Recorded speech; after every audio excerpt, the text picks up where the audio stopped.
Former President George H.W. Bush has died at the age of 94. He served as the 41st President of the United States from 1989 to 1993.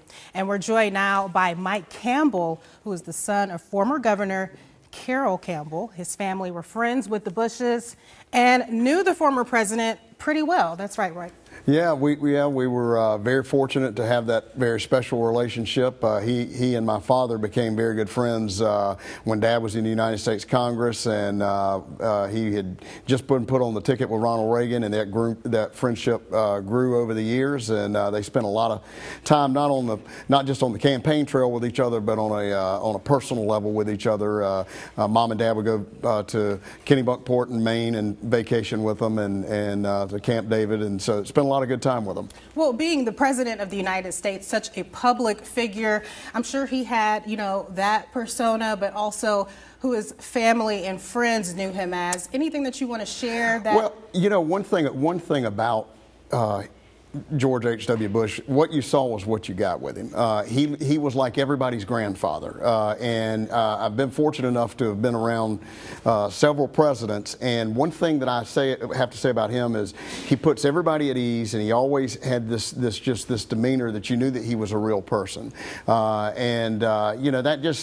was just a special guy, and I think that's why he and my father bonded so well, because of that time that they spent together, and they had the same life philosophy. Well, the entire country mourning this loss. Any other final words, just what this loss is for the country? Well, I don't know that in our lifetime we will have anybody better prepared to be president than he was. This was a man who was successful in business.